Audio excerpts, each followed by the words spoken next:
Hola hermanos, ¿cómo están? Les saludamos una vez más y continuamos en esta ocasión, hermanos, con nuestro discipulado. Vamos a seguir avanzando en el tema de la iglesia, ¿verdad? Que como miembros, pues todos nosotros somos llamados a vivir. Hablamos la clase pasada sobre la oración congregacional y en esta ocasión, hermanos, vamos a entender la importancia de la enseñanza en la iglesia, ¿sí? Hemos mencionado anteriormente, ¿verdad? En Hechos capítulo 2 versículo 42, que de hecho puede ser considerado como una declaración del propósito de la iglesia, ¿verdad? Dice este pasaje que perseveraban en la doctrina de los apóstoles, en la comunión unos con otros, en el partimiento del pan y en las oraciones. Así que, hermanos, de acuerdo a esta escritura, el propósito o las actividades de la iglesia, hermanos, deben de ser en primer lugar, ¿verdad?, de enseñar la doctrina bíblica. En segundo lugar, proveer un lugar de compañerismo para los creyentes. En tercer lugar, celebrar la cena del Señor. Y en cuarto lugar, orar, ¿verdad? Hemos mencionado cómo la iglesia, hermanos, está para ser un lugar de compañerismo donde los cristianos pues podamos vivir y convivir fraternalmente, ¿verdad? De honrarnos unos a otros, instruirnos unos a otros, ser benignos, ¿verdad? Y misericordiosos unos con otros, animarnos unos a otros y lo más importante, hermanos, pues amarnos unos a otros, ¿verdad? El propósito final de la iglesia, de acuerdo a lo que vimos en este pasaje, es orar. ¿Se dieron cuenta? ¿Verdad? La iglesia, hermanos, es un lugar que promueve la oración, que enseña la oración, más importante, que practica la oración. Vemos cómo Pablo habla a los filipenses en el capítulo 4, versículo del 6 al 7, y ahí el apóstol Pablo nos anima a hacerlo, ¿verdad? Él dice: por nada estén afanosos, sino sean conocidas sus peticiones delante de Dios en toda oración y ruego, con acción de gracias. Y la paz de Dios, que sobrepasa todo entendimiento, dice el apóstol Pablo, guardará sus corazones y pensamientos en Cristo Jesús. Hemos visto también, hermanos, que otros propósitos de la iglesia, ¿verdad?, son dados en el libro de Santiago, en el capítulo 1, 27. Ahí leemos que la religión pura y sin mácula delante de Dios, el Padre, es esta: visitar a los huérfanos y a las viudas en sus tribulaciones y guardarse sin mancha del mundo, ¿verdad? La iglesia, hermanos, está para ministrar a aquellos que están en necesidad. Y esto incluye no solamente el compartir el evangelio, hermanos, sino también el proveer para las necesidades físicas, ¿verdad?, como sea necesario y apropiado. La iglesia, hermanos, debe de ser un lugar donde los creyentes puedan también celebrar la cena del Señor, recordando la muerte de Cristo y su sangre derramada por nosotros, ¿verdad? Como el apóstol Pablo lo enseñó en 1 Corintios capítulo 11, del versículo 23 al 26. Hermanos, el concepto de partir el pan que leímos ahí en el libro de Hechos, capítulo 2, 42, el pasaje inicial que mencioné, el concepto de partir el pan, hermanos, conlleva la idea también de comer juntos. Y ese es otro ejemplo del compañerismo, hermanos, promovido por la iglesia. Hermanos, nosotros como iglesia nos reunimos periódicamente, ¿verdad?, a celebrar la cena del Señor. Y vamos a detenernos un poco, de hecho, en esta celebración, ¿verdad?, que tiene tanta importancia dentro de la iglesia. Miren, hermanos, la cena del Señor es una experiencia que debería estremecer el alma, ¿verdad?, por el profundo significado que representa. Fue durante la antigua celebración de la Pascua, ¿verdad?, cuando leemos, o para que lo podamos entender, ¿verdad?, en el momento en el que Jesús estaba, en el momento que Él estaba a punto, voy a ponerlo así, ¿verdad?, de su muerte, en esa tarde, cuando Él estaba ahí con sus discípulos, Jesús instituyó, hermanos, ahí en ese momento, una nueva y significativa cena, ¿verdad?, que ahora pues nosotros celebramos en el día de hoy, ¿no? Es una parte integral, hermanos, la Santa Cena es una parte integral de la adoración. Nos hace recordar la muerte y la resurrección del Señor. Y nos hace ver también hacia el futuro, ¿verdad?, esperando su regreso en gloria. La Pascua, hermanos, para el pueblo judío, era la festividad anual más sagrada, ¿verdad?, para ellos. De hecho, para la religión judía era la más importante, ¿verdad? Conmemoraban la plaga en Egipto, ¿verdad?, cuando los primogénitos de los egipcios murieron. Recuerdan todo esto en el libro de Éxodo, ¿verdad? Y los primogénitos egipcios murieron y los israelitas, por el otro lado, fueron perdonados. ¿Por qué? Pues por la sangre del cordero que fue rociada en los postes de sus puertas. Recordamos toda esa historia, ¿verdad? Vemos cómo ahí en esa ocasión las familias asaron un cordero, ¿verdad? Y se lo comieron, nos dice la palabra, con pan sin levaduras. El mandato de Dios era que esa festividad, de hecho, fuera celebrada a partir de ahí a través de todas las generaciones futuras. Ese fue el mandato de Dios para el pueblo de Israel. Y la historia, tú la puedes leer, se registra en el libro de Éxodo, el capítulo 12.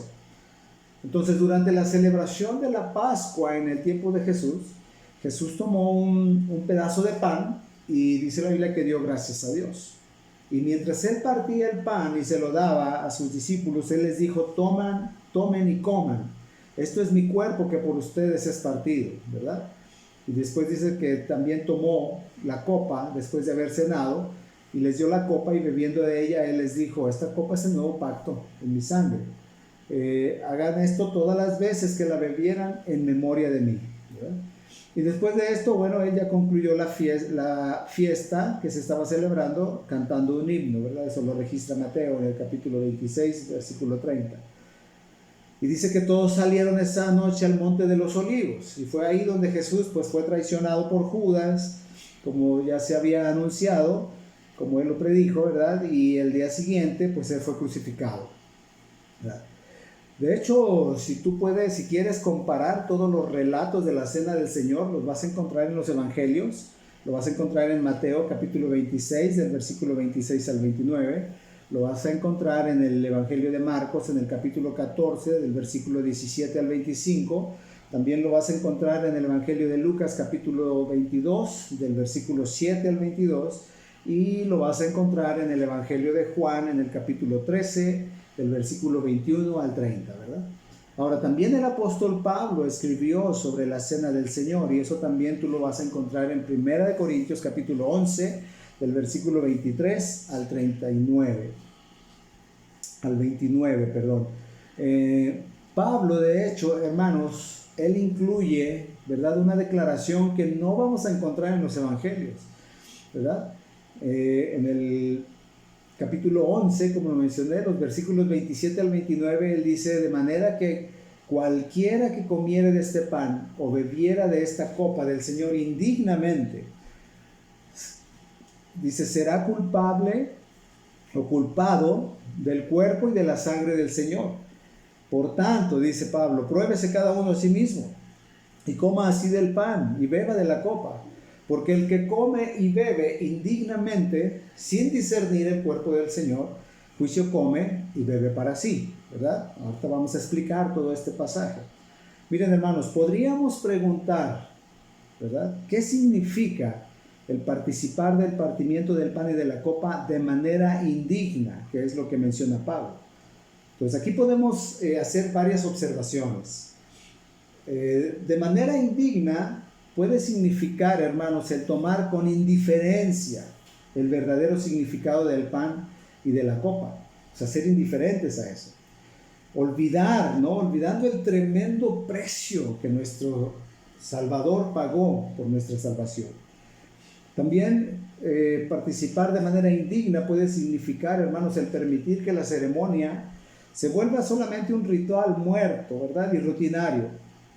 Puede significar también venir a la mesa con un pecado sin confesar, que eso es muy grave y muy serio. Por eso, hermanos, es que precisamente para guardar esta instrucción de Pablo, ¿verdad?, cada uno de nosotros debemos examinarnos a nosotros mismos antes de comer el pan y de beber la copa.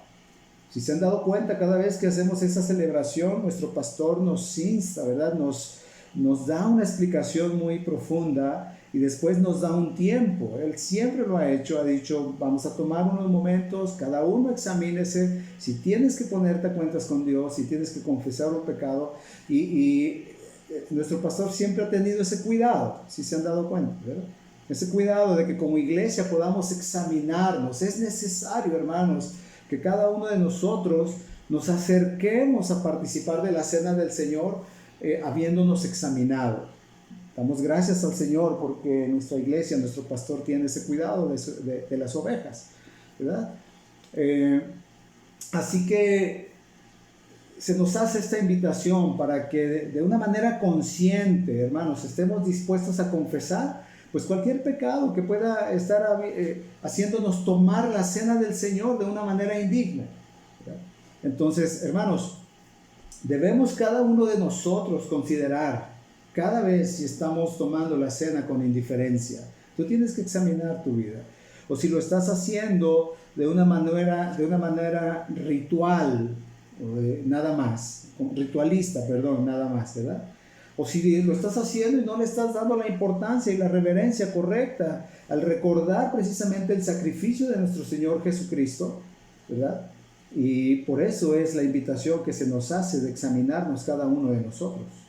Ahora, otra declaración también que hace Pablo, ¿verdad? Y que no está incluida en los evangelios, es cuando él dice ahí en el versículo 26 de la primera carta a los Corintios, del capítulo 11, cuando él dice, así pues, todas las veces que comieres este pan y bebieras esta copa, la muerte del Señor anuncias hasta que Él venga, ¿verdad? Esto, hermanos, establece un tiempo límite para la ceremonia, ¿verdad? Lo que está diciendo aquí Pablo, hasta que el Señor Jesús venga, ¿verdad? Y de estas breves declaraciones, hermanos, aprendemos cómo es que Cristo, ¿verdad?, utilizó dos de los elementos más frágiles como símbolos de su cuerpo y de su sangre, ¿verdad? Y Él los instituyó como un monumento a su muerte. ¿Me explico? No fue un monumento de mármol tallado, hermanos, o de alguna figura de bronce, sino de pan y de vino, de jugo de uva para nosotros, ¿verdad? Y Cristo declaró que el pan simboliza su cuerpo, ¿verdad? El cual sería partido. Y de hecho vemos que ningún hueso suyo fue quebrantado, ¿verdad? Pero su cuerpo fue terriblemente flagelado, que apenas sí era reconocible. Leemos en Salmo 22, por ejemplo, versículos 12 al 17, cómo está diciendo el salmista una referencia mesiánica, ¿verdad? Y dice, he sido derramado como aguas y todos mis huesos se descoyuntaron. También leemos en Isaías 53, del 4 al 7. Ustedes pueden leer estas porciones completas, hermanos. Pero ahí en Isaías dice, mas Él herido fue por nuestras rebeliones, molido por nuestros pecados, y el castigo de nuestra paz fue sobre Él. ¿Verdad? Entonces Cristo, hermanos, Él usó el pan como un símbolo de su cuerpo. Y Él usó el vino también, ¿verdad? Y que ahora nosotros usamos jugo de uva, ¿verdad? Y Él estaba usándolo como un símbolo de su sangre. Y Él estaba indicando, de hecho aquí, la terrible muerte que en breve Él iba a experimentar. Él, hermanos, el perfecto Hijo de Dios, se convirtió en el cumplimiento de todas esas profecías del Antiguo Testamento que estaban haciendo alusión a su vida y que eran concernientes precisamente al Redentor que habría de venir. Desde Génesis capítulo 3, 15, ¿verdad? Lo puedes leer en Salmos 22, Isaías 53, etcétera. Todas esas profecías que habían acerca de Jesús, Cristo estaba ahí precisamente convirtiéndose en el cumplimiento, ¿verdad? Cuando Él dijo, hagan esto en memoria de mí, Jesús estaba indicando que esta era una ceremonia que debería ser practicada, de hecho, en el futuro, ¿verdad? También estaba indicando que la Pascua, ¿verdad?, que requería la muerte de un cordero. Todos los judíos es lo que hacían, mataban un cordero y celebraban la Pascua. Entonces aquí, con lo que Jesús estaba diciendo, Él estaba indicando que la Pascua precisamente que requería esa muerte de un cordero, ¿verdad?, y que señalaba precisamente para un futuro esa celebración, la venida del Cordero de Dios, que iba a quitar el pecado del mundo. Ahora, en ese momento, ¿verdad? En la cena del Señor, estaba tomando su lugar ese nuevo pacto, ¿verdad? Cuando Cristo, nuestro Señor, el Cordero Pascual, el Cordero de Pascua, iba a ser sacrificado. ¿Sí? Eso lo podemos también leer en 1 Corintios 5, 7, en Hebreos 8, del 8 al 13, haciendo referencia a que Él es el Cordero Pascual. Y esto que estaba haciendo Jesús, hermanos, ese sistema que Él estaba haciendo referencia, ese sistema sacrificial anterior, todo lo que celebraban los judíos, Cristo les estaba diciendo que ya no sería necesario, ¿verdad? Puedes leer Hebreos 9, versículos 25 al 28. Cristo estaba diciendo que ya no sería necesario. La cena del Señor, ¿verdad? O la comunión cristiana, como lo conocemos también nosotros, es un recuerdo, hermanos, de lo que Cristo hizo por nosotros, y es una celebración de lo que recibimos, hermanos, como el resultado de su sacrificio. Cristo es el Cordero que se sacrificó para expiación, para perdón de nuestros pecados. Así que, hermanos, la cena del Señor es una hermosa imagen de lo que sucedió en la cruz, ¿verdad? Eso es algo que debe de impactar nuestras vidas como creyentes, hermanos. Y aunque en ninguna parte de la Biblia, ¿verdad?, nos enseña con qué frecuencia deberíamos de tomar la cena, bueno, entendemos que por ser un recordatorio de la obra de Cristo, entonces debemos de tomarla con frecuencia. Hay algunas iglesias, ¿verdad?, que tienen un servicio mensual para tomar la cena del Señor, como en nuestra iglesia, por ejemplo, nuestra iglesia Plenitud de Vida en Cristo. Hay otras iglesias que lo hacen cada 2 meses. Hay otras que lo hacen semanalmente, ¿verdad? Puesto que la Biblia no nos da las instrucciones específicas en cuanto a la frecuencia, ¿verdad? Existe, por decirlo de alguna manera, hermanos, cierta flexibilidad en qué tan seguido la iglesia debe de celebrar la cena del Señor. Pero, ojo, hermanos, sí sabemos que debería de ser suficiente, ¿verdad?, esa celebración como para renovar nuestro enfoque en Cristo, ¿sí? Sin que esto, claro, hermanos, se convierta en una rutina por la misma frecuencia tal vez con que se hace. Pero en cualquier caso, lo que importa, hermanos, no es la cantidad de veces que se haga, ¿verdad? Lo que importa es la actitud del corazón, ¿verdad?, de quienes participan. Entonces, a la luz de esto, hermanos, deberíamos cada uno de nosotros participar con reverencia, hacerlo con amor y un profundo sentido de gratitud, ¿verdad?, por nuestro Señor Jesucristo, que Él estuvo dispuesto a morir en la cruz para llevar sobre sí mismo nuestros pecados. Tal vez, hermanos, nos podamos preguntar también, ¿no?, ¿quiénes son aquellos que podemos participar de la cena del Señor? La enseñanza bíblica sobre la cena del Señor, hermanos, la encontramos en 1 Corintios, como lo mencioné hace un momento, el capítulo 11, desde el versículo 17 hasta el 34. Ahí está toda la enseñanza que dio el apóstol Pablo para las iglesias. Esta enseñanza promueve la participación abierta, hermanos, para todos los creyentes, para todos aquellos que somos verdaderos creyentes en Dios mediante la fe personal en Jesucristo, su Hijo. Los verdaderos creyentes son dignos de participar de la cena del Señor, hermanos, por el hecho de que han aceptado la muerte de Cristo, ¿verdad?, como pago por sus pecados. Leemos en Efesios capítulo 1, versículo del 6 al 7, dice: en quien tenemos redención por su sangre, el perdón de pecados, según las riquezas de su gracia. Sabemos, hermanos, que en algunas iglesias la cena del Señor es una práctica abierta para todos. Hay otras iglesias, ¿verdad?, que es exclusiva solamente para algunos. Y bueno, esto depende del punto de vista que tenga esa iglesia, ¿verdad?, sobre el propósito precisamente de la cena y de la autoridad de la iglesia. Las iglesias, de hecho, que practican la Santa Cena para todos, ellos invitan a todos los creyentes que profesan su fe en Cristo, ¿verdad?, y los invitan para que se unan a cumplir esta ordenanza. Por otro lado, las iglesias que practican la cena exclusiva para algunos, bueno, ellos limitan, ¿no?, la participación de la cena del Señor solamente a los miembros de la iglesia local.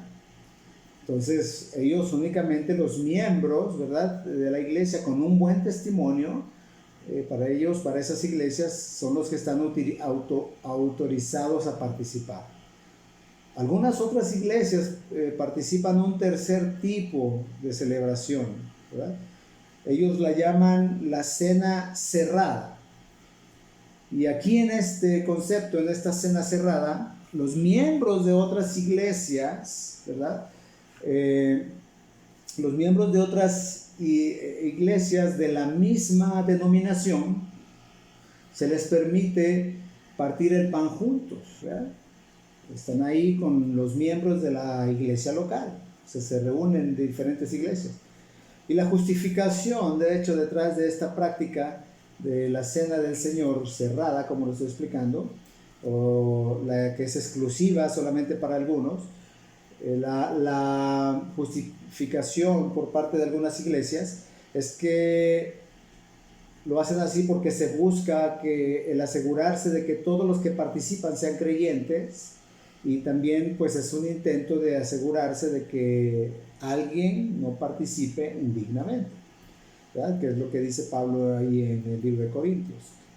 Sin embargo, hermanos, no es necesario notar que no hay, o más bien es necesario notar, hermanos, que no hay una manera total de determinar la condición espiritual. Esto es importante, ¿verdad? Tenemos que notar, hermanos, que no hay una manera, no hay una manera total para que podamos determinar nosotros la condición espiritual, precisamente, pues, de las personas. ¿Por qué? Pues porque solamente Dios es quien conoce el corazón, ¿sí? Como iglesia, hermanos, se establecen ciertos lineamientos para procurar cuidar que nadie, ¿verdad?, tome la cena del Señor indignamente.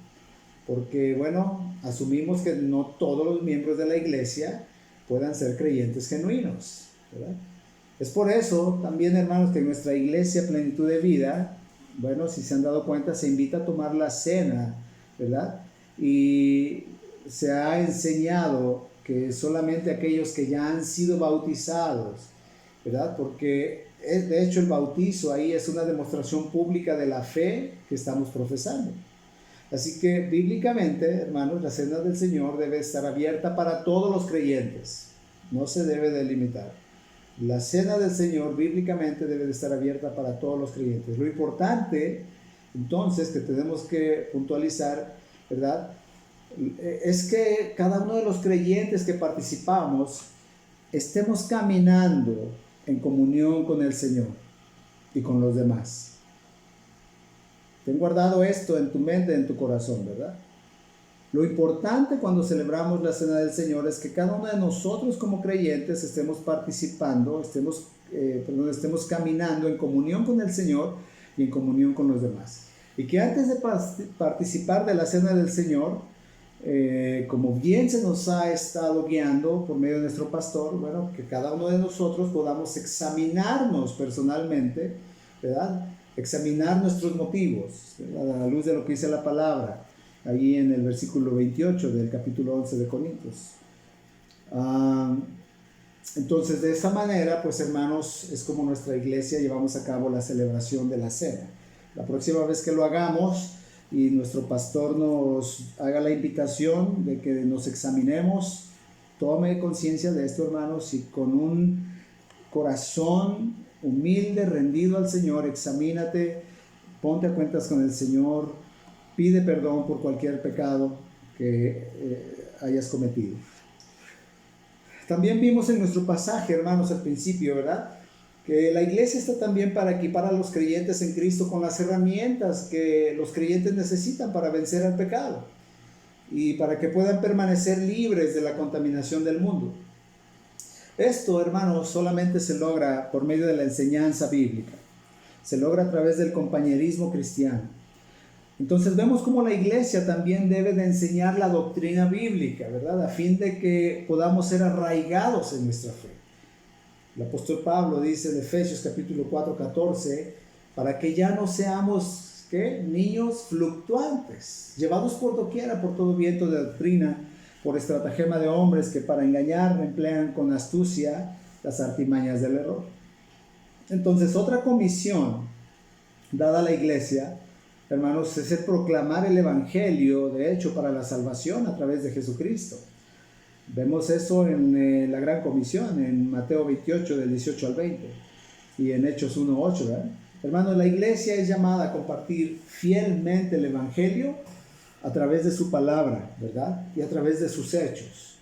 La iglesia, hermanos, está para ser un faro de luz, ¿verdad? Que alumbra, un faro de luz en la comunidad en la que está, guiando a la gente hacia nuestro Salvador, hacia nuestro Señor Jesucristo. La iglesia, hermanos, está tanto para promover el evangelio como para preparar a sus miembros para proclamar. Leemos en 1 Pedro 3:15, ¿verdad? Que es lo que el apóstol Pedro está diciendo. Debemos estar enteramente preparados. Y este va a ser un tema, hermanos, que vamos a mencionar, de hecho, más adelante también, para que sepamos que lo vamos a mencionar en videos futuros. Hermanos, el aprender la palabra de Dios es algo primordial para la vida cristiana. De la palabra de Dios emana todo lo que necesitamos, hermanos, para vivir nuestras vidas de una manera profunda, ¿verdad? Nuestra vida personal se debe de regir por la palabra y también la vida en la iglesia debe de estar regida por la palabra. Ahora, hermanos, Dios no solamente llama a la iglesia a que aprendamos la palabra, también nos llama a enseñarla. Los creyentes, hermanos, vamos creciendo a medida que vamos conociendo la palabra, ¿verdad? Así como los padres de un niño pequeño tienen el deber de alimentarlo, de vestirlo, de velar por su cuidado, de darle la formación, la iglesia también debe de proveer ese alimento y esa formación para cada congregante. ¿Cómo? Pues entrenándolo para que pueda ser otro obrero dentro de la iglesia, buscando potenciar sus habilidades de acuerdo a los dones dados por Dios, ¿verdad? Para él, para ese creyente. Ya sea que es un nuevo creyente, un nuevo congregante, o que ya lleve mucho tiempo en el camino del Señor. Entonces, hermanos, la Biblia es la única guía dada por Dios para instruirnos, para que podamos aprender, ¿verdad? Esos valores que Dios tiene, a través de los cuales nos edifican, ¿verdad? Como personas, y nos van a hacer crecer dentro de la congregación. El apóstol Pablo le dice a Timoteo en el capítulo 3, ¿verdad? Si recuerdan, versículo 16 al 17, dice, toda la escritura es inspirada por Dios y es útil para enseñar, es útil para redarguir, para corregir, para instruir en justicia. Y dice Pablo, a fin de que el hombre de Dios sea perfecto, sea enteramente preparado para toda buena obra. Por eso es que, hermanos, en nuestra iglesia, ¿verdad? De hecho, la iglesia Plenitud de Vida en Cristo se caracteriza por ser una iglesia en la que existe la enseñanza. Se enseña la palabra a través de la predicación, ¿verdad? Cada domingo. Se llevan a cabo cursos acerca de temas bíblicos. Se enseña a los niños, a los adolescentes, a los jóvenes, a las mujeres, a los varones, a los matrimonios, a los padres, a los servidores, etcétera, ¿verdad? Todo el tiempo se nos está enseñando. Y todo esto con la finalidad, hermanos, de dar crecimiento a cada creyente. Con la finalidad de producir un fruto de madurez en la vida de cada uno de los que nos congregamos en Plenitud de Vida en Cristo. Nuestra iglesia también, hermanos, tiene la bendición de tener la escuela bíblica básica donde podemos ir aprendiendo temas sobre la vida cristiana, pero también tenemos el seminario bíblico, ¿verdad? Y ahí estamos aprendiendo teología, ¿verdad? Que es algo que definitivamente aporta un gran crecimiento a nuestras vidas como creyentes. Gracias a Dios que tenemos todo esto, ¿verdad? Hermanos, toda esta labor es con el propósito de poder brindar toda esta enseñanza, ¿verdad? Que nos bendice. Y eso es algo que hacemos con mucha dedicación. No solamente se busca dar una enseñanza por tener que hacerlo, hermanos, sino que, miren, hermanos, nuestro pastor siempre ha sido cuidadoso de observar precisamente que la enseñanza que se da sea veraz. Él ha tenido ese cuidado, hermanos. Por eso es la importancia, ¿verdad?, que se le ha dado a la predicación expositiva y a la sana doctrina en nuestra iglesia. Es ese cuidado que nuestro pastor ha tenido para que lo que estamos aprendiendo, lo que se nos está enseñando, pues sea veraz. Se ha buscado, hermanos, dar una enseñanza bien preparada. Cada una de las personas que está autorizada, ¿verdad?, para enseñar, pues ha sido guiada y ha sido capacitada para hacerlo bajo el temor y la dependencia del Señor. Y eso lo ha hecho nuestro pastor. Cada una de las personas ya autorizadas están siendo guiadas, están siendo capacitadas para que se puedan hacer las enseñanzas bajo el temor del Señor, ¿verdad? Y sabemos, de hecho, hermanos, que la enseñanza no puede ser tomada como algo sin valor. Al contrario, hermanos, tenemos que entender que la palabra debe de ser enseñada con fidelidad y con mucho temor hacia el Señor. Hermanos, hemos considerado verdaderamente, piensa en esto, hemos considerado el tiempo que invierte nuestro pastor, el tiempo que invierten los hermanos que enseñan en preparar diligentemente cada enseñanza que se va a exponer. ¿Te has puesto a considerar el estudio que conlleva un pasaje bíblico a profundidad y todo lo que ha sido necesario, ¿verdad?, que tanto nuestro pastor como los hermanos que compartimos, todo lo que es necesario desarrollar, en primer lugar en nuestra propia vida, para poder exponerlo, ¿verdad?, de una manera fiel? ¿Te has puesto a observar, hermanos, el respeto con el que los hermanos predican y enseñan la palabra de Dios? El respeto que se le da. Que ellos, hermanos, llegan temprano, se preparan físicamente para estar presentables, ¿verdad?, con el respeto debido hacia la palabra.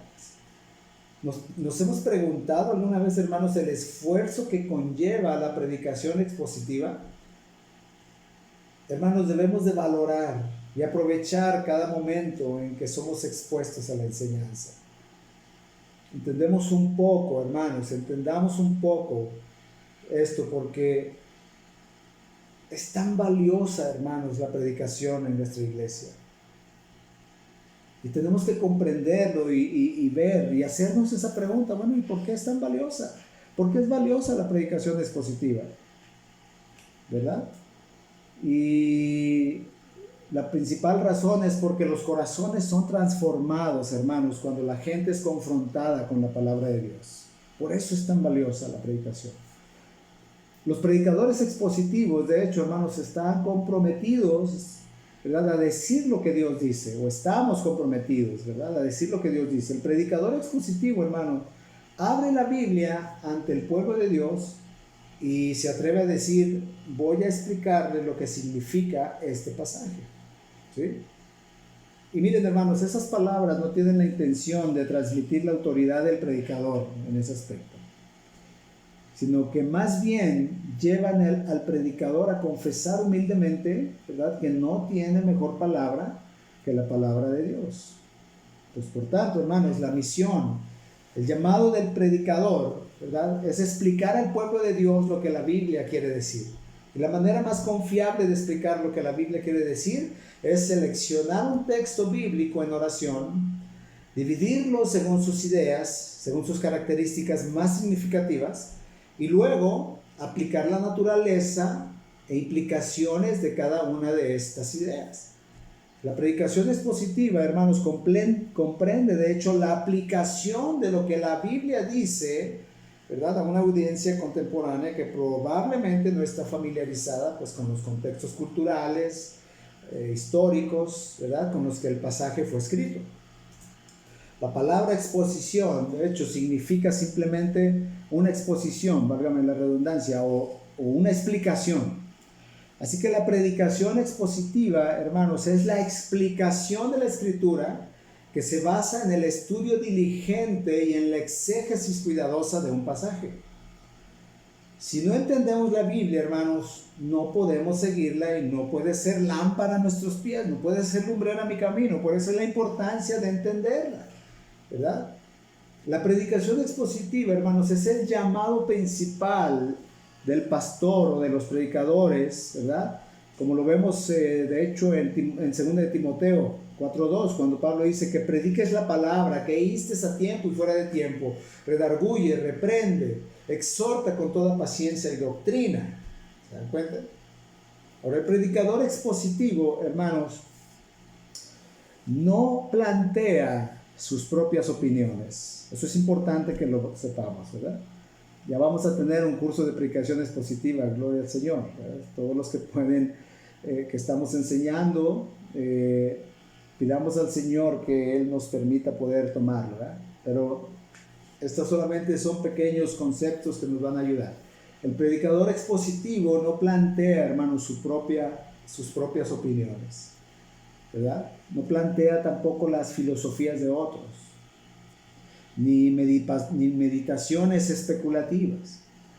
¿Qué es lo que hace? Bueno, busca mostrar cómo la palabra de Dios revela su voluntad para cada creyente. Es lo que busca un predicador expositivo. Un predicador expositivo, hermano, se preocupa y se esfuerza por proclamar las verdades de Dios de tal forma que la gente pueda ver que los conceptos, precisamente, que está dando, se derivan de la Escritura y que se pueden aplicar o se están aplicando a sus vidas. Hermanos, es por eso que la predicación expositiva, entonces vemos, tiene dos propósitos, dos objetivos principales. En primer lugar, el primer objetivo, ¿verdad?, es el de descubrir y explicar el significado original, el significado histórico y gramatical del pasaje. O para decirlo de otra manera, el significado que Dios quiere, pues. Este es el mensaje divinamente inspirado que Dios tenía para la audiencia original. Y la predicación expositiva tiene este propósito, ¿verdad? Y el segundo objetivo, hermanos, es ayudar a la gente a que puedan aplicar a sus vidas, pues, esas verdades reveladas en ese pasaje. Algunos rechazan la importancia de la predicación expositiva con el fin de abordar, ¿no?, las necesidades de los asistentes a la iglesia. Y entonces rechazan la importancia de la predicación expositiva. Hoy en día hacen eso, hermanos, ¿verdad? Y a través de eso, entonces, están pasando por alto el hecho de que la palabra de Dios es viva y es eficaz. Y es más cortante que toda espada de dos filos, que penetra hasta partir el alma, el espíritu, las coyunturas y los tuétanos, y que discierne los pensamientos y las intenciones del corazón, como dice Hebreos 4:12, ¿verdad? Se pasa por alto el poder de transformar vidas, ¿verdad? Y se encuentra entonces solamente en la palabra de Dios que el Espíritu Santo, ¿verdad?, va a hacer una serie de situaciones que no tienen nada que ver en muchas ocasiones con que los cristianos sean edificados, ¿verdad? Pero lo que dice ahí el libro de los Hebreos, hermanos, vemos como el poder de la palabra, para transformar vidas, ¿verdad? Para transformar vidas. Y entonces vemos ahí como el Espíritu Santo puede aplicar de una manera eficaz esa palabra a los corazones de cada uno de nosotros, y así somos transformados. Una gran presentación, hermanos, puede ser buena, pero eso no cambia la vida. Por eso es que la predicación expositiva es importante, porque si se sigue fielmente, ¿verdad?, si se mete uno de una manera profunda, bueno, pues tiene como resultado que se va a predicar todo el consejo de Dios. Y en la predicación expositiva, hermanos, los temas difíciles, los temas controvertidos, no se pueden ignorar, no se pueden pasar por alto, como sucede, por ejemplo, con la predicación temática, ¿verdad? El expositor trata lo que dice el texto, versículo por versículo, ¿verdad?, capítulo por capítulo, libro por libro. Y esto ayuda, hermanos, precisamente para evitar sacar los versículos fuera de contexto. Entonces podemos ver, hermanos, que este tipo de predicación expositiva, hermanos, de hecho no es el común denominador en las iglesias evangélicas, tristemente. Muchos predicadores evangélicos que han sido o son muy influenciados por la devastadora realidad de nuestro mundo, ¿verdad?, han reaccionado en contra de un evangelismo centrado en proclamar el mensaje de salvación. y lo han reemplazado tristemente por uno centrado en aliviar solamente el dolor y la opresión que el mundo da, ¿verdad? Como es el caso de la predicación social. No sé si habían escuchado de eso. Increíble, hermanos. No se centran en el evangelio y solamente se están centrando en el dolor y en la opresión que la gente tiene. Otros buscan dar una predicación que entretenga, peor aún, ¿no? Entonces aquí el predicador cree que hay un éxito muy grande al hacer reír o al hacer llorar a la gente con incontables historias que a veces son hasta de procedencia dudosa. Y aquí el predicador se convierte en un vendedor, se convierte en un payaso. Y el sermón, hermanos, en este caso siempre termina sin falta con algún tipo de llamado, ¿verdad? Ya sea que pasen al frente o que levanten la mano, ¿verdad? Algo que sea visible, algo que se pueda medir, algo que pueda ser cuantificado, ¿no? Y el llamado, cuando hacen esto, hermanos, pues siempre va a tener respuesta. ¿Por qué? Porque se está manipulando a las personas. La gente es manipulada a recibir a Cristo, es manipulada a entregarse a Cristo, es manipulada a reafirmar su decisión, ¿verdad? A vivir en santidad, es manipulada a perdonar al prójimo, a consagrarse, a cualquier otra cosa que se le ocurra, de hecho, al predicador en ese momento, ¿verdad? Todo, claro, al son de pecador, ven a Cristo Jesús. Sí, es triste, pero es verdad, hermanos, ¿eh? Eso está sucediendo actualmente. Es triste saber que en este tipo de predicación, hermanos, no es el espíritu que se mueve. Es más bien el carisma del predicador lo que está produciendo, ¿verdad? Esos aparentes resultados. Pues para aquellos que viven un cristianismo superficial, hermanos, este tipo de predicación pues es exactamente lo que necesitan y lo que buscan.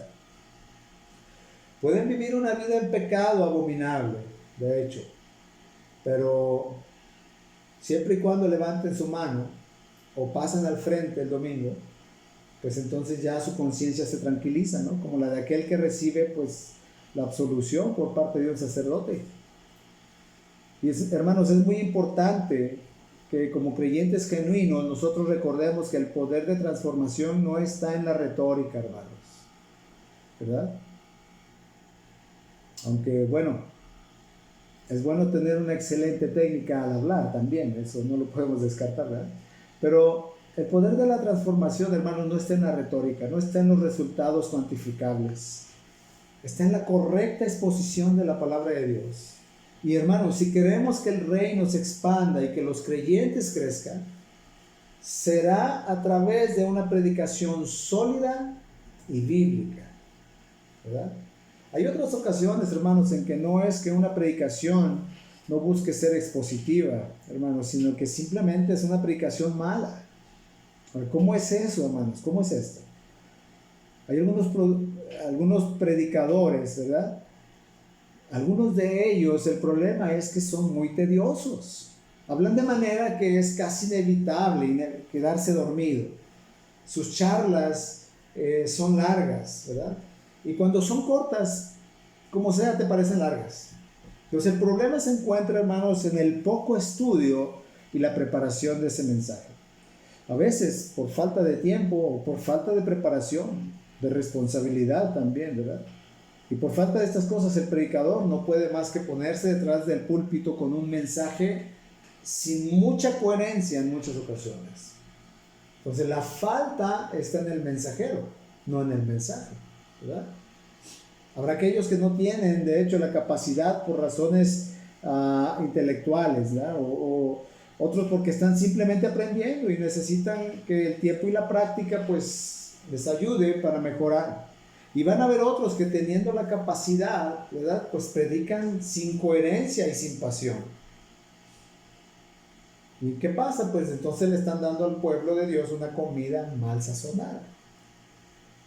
Hermanos, la historia demuestra, ¿verdad?, que la educación teológica no necesariamente, escucha esto, no necesariamente produce buenos predicadores.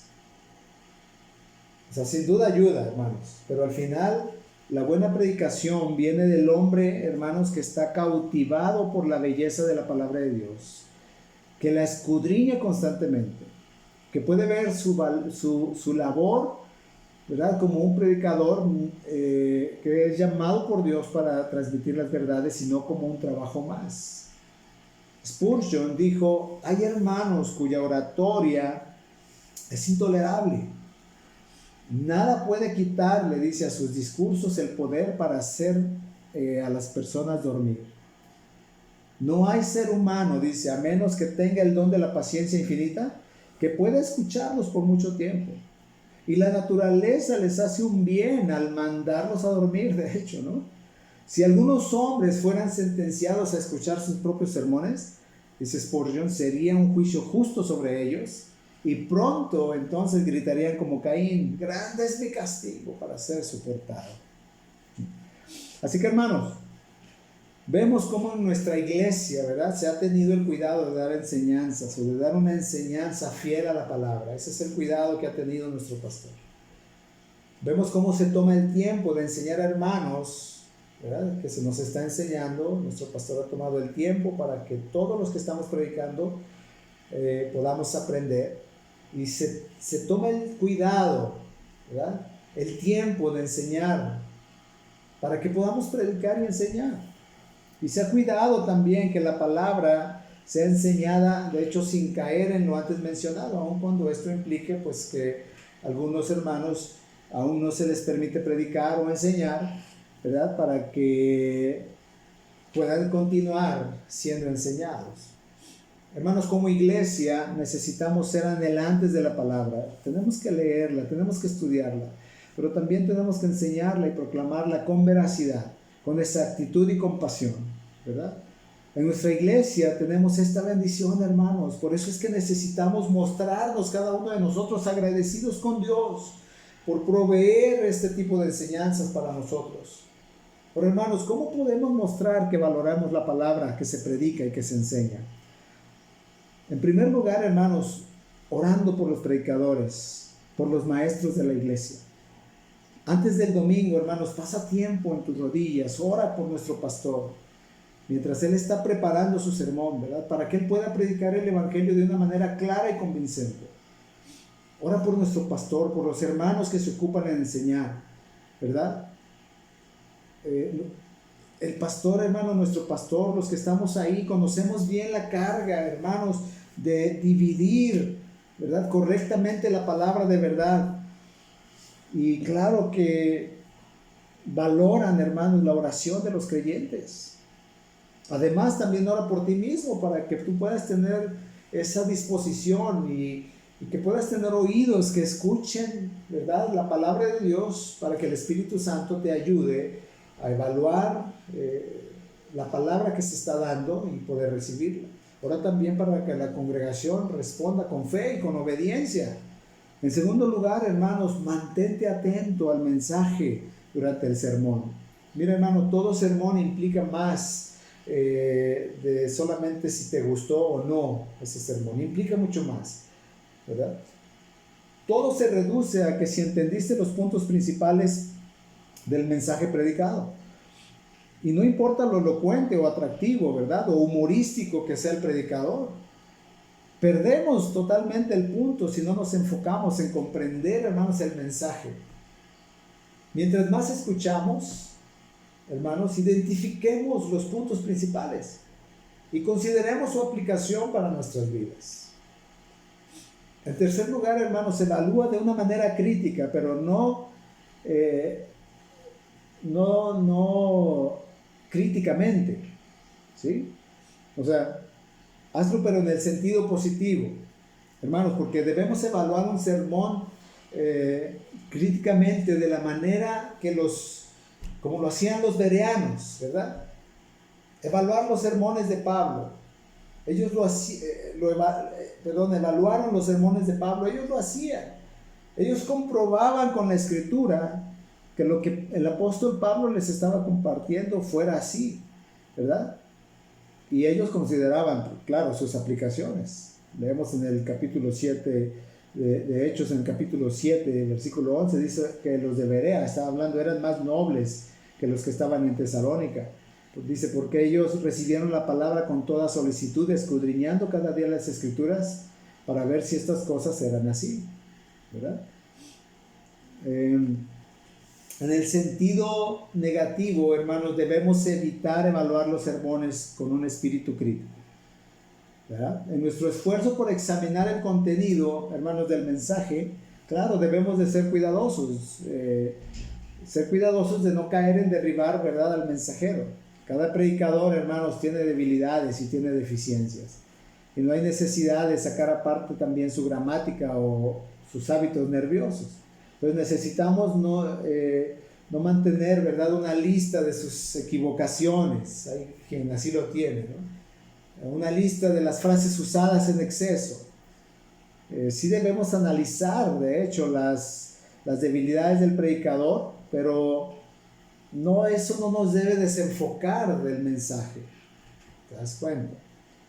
No debe de provocar, de hecho, desprecio hacia el mensajero, ¿verdad? Eso no es saludable, hermanos. Eso no es saludable. Créanme, hermanos, la realidad es de que cada predicador es más duro consigo mismo, ¿verdad?, en estas áreas de lo que nosotros mismos lo somos. Pues oremos por ellos para que puedan mejorar, pero no les descalifiquemos.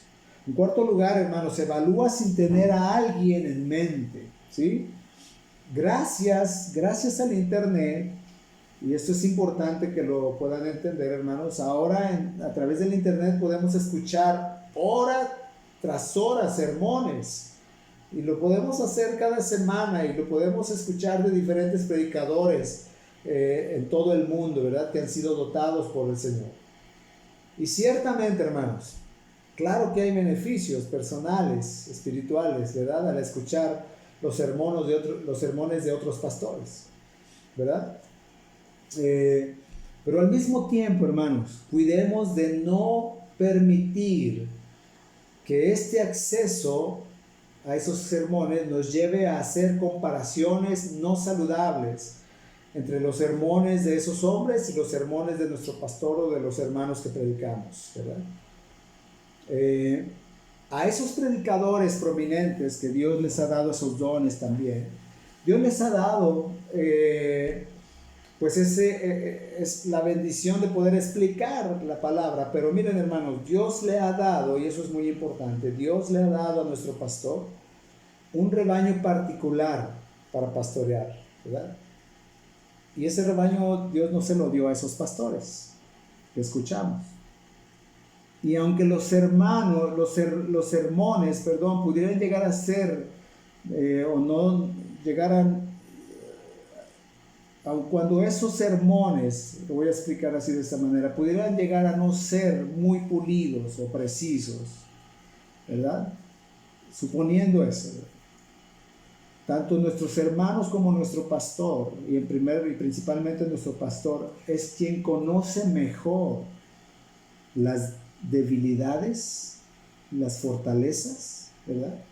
Él conoce las pruebas y las tendencias de cada uno de los que nos congregamos en la iglesia, en esta iglesia de Plenitud de Vida particularmente, ¿verdad? Y nuestro pastor lo conoce todas estas situaciones mejor que cualquier predicador del internet, ¿sí? Dios lo ha colocado de una manera única para poder aplicar la escritura a la vida de cada uno de los que nos congregamos en Plenitud de Vida en Cristo. Entonces eso sí, espero que lo haya podido explicar de una manera clara. No hagamos esas comparaciones, ¿verdad? El rebaño que nuestro pastor tiene no se lo ha dado a ningún otro pastor. Entonces tenemos que valorar y disfrutar el alimento que se nos da en nuestra iglesia domingo a domingo. En quinto lugar, hermanos, busca motivar, ¿sí? Mientras estás escuchando el sermón, busca los aspectos positivos del sermón y las verdades que Dios nos enseña a través de él. Y hay que hacerlo con el propósito, de hecho, de decirlo aún a nuestro pastor o al predicador de ese día.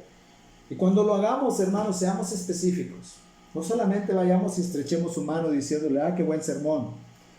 Digamos algo, por ejemplo, como el Señor realmente me desafió cuando explicó esa segunda parte del pasaje sobre la generosidad, ¿verdad? Hermanos, a la larga la retroalimentación buena y útil va a ayudar a cada uno de los que compartimos a ser mejores predicadores, hermanos, y eso va a contribuir, claro, a nuestro crecimiento espiritual y va a edificar a la iglesia para la gloria de Cristo. Entonces contribuyamos, hermanos, al valor, ¿verdad? Al valorar, perdón, la enseñanza, contribuyamos al valorarla, ¿verdad? Esa enseñanza que se nos brinda, hermanos, en nuestra iglesia, valoremosla, valoremos todo el esfuerzo que cada uno de los hermanos le pone, ¿verdad? Al estar preparando su mensaje. Recibamos la palabra con respeto, hermanos. Dispongamos nuestro corazón cada vez que nos sentamos a escuchar un sermón. Pongamos toda nuestra atención. Hagamos anotaciones. No seamos nosotros quienes distraigamos la atención a la palabra de otros, la palabra de Dios, ¿no? Distraemos a otros hermanos. Cuando estamos hablando durante los sermones o cuando nos levantamos muchas veces al baño. Hermanos, no hagamos eso. Asistamos también a los cursos, asistamos a las clases. Hay que escuchar la enseñanza que recibimos aún en línea. Hay que valorar lo que Dios nos está dando, ¿verdad? El Señor ha estado levantando hermanos para traernos la enseñanza en nuestra iglesia. Así que con todo esto que ya hemos dicho, hermanos, ¿verdad? Que hemos mencionado cuál es el propósito de la iglesia. Vemos también cómo Pablo da una excelente ilustración a los corintios, ¿no? Ahí en la primera carta, en el capítulo 12. El versículo 12 al 17, él dice que la iglesia es el cuerpo de Dios. Hermanos, nosotros somos el cuerpo de Cristo en este mundo. Somos su boca, somos sus manos, somos sus pies. Estamos para hacer las cosas que Jesucristo haría si Él estuviera aquí físicamente en el mundo. Entonces la iglesia está para ser cristiana, o sea, para ser como Cristo y para ser seguidores de Cristo. Pero pensemos, hermanos, que todo lo que se hace en nuestra iglesia, de hecho, tiene un objetivo. Y lo hacemos, hermanos, porque el Señor lo manda. Sigamos en el propósito, hermanos, de honrar a Dios con nuestra vida de iglesia. Dios va a ser glorificado con ello. Claro que sí, Dios se va a glorificar cuando nosotros somos seguidores de Cristo y cuando vemos que todo lo que se hace en la iglesia, hermanos, se hace con el propósito precisamente de que Cristo sea glorificado a través de la vida de la iglesia. Nuevamente ahí les dejamos las preguntas, ¿verdad? Aquí en la descripción para que ustedes de ahí las puedan tomar y puedan irlas contestando de una manera honesta. Así que, bueno, pues vamos a terminar aquí, vamos a orar y vamos a poner en las manos del Señor este tiempo. Padre, queremos darte gracias. Gracias porque nos has plantado en una iglesia, Señor, donde nuestro pastor tiene esta atención, este cuidado de las ovejas. Queremos pedirte, Señor, que nos des siempre un hambre por tu palabra. Cada vez que somos expuestos a ella a través de cada uno de los sermones que recibimos, de las enseñanzas, queremos ser, Señor, obedientes, pedirte que nos des esa disposición de escucharla y de aplicarla en nuestras vidas. Ayúdanos, Señor, como creyentes, a amar tu palabra y a desearla. En el nombre de Jesús. Amén. Que el Señor les bendiga, hermanos.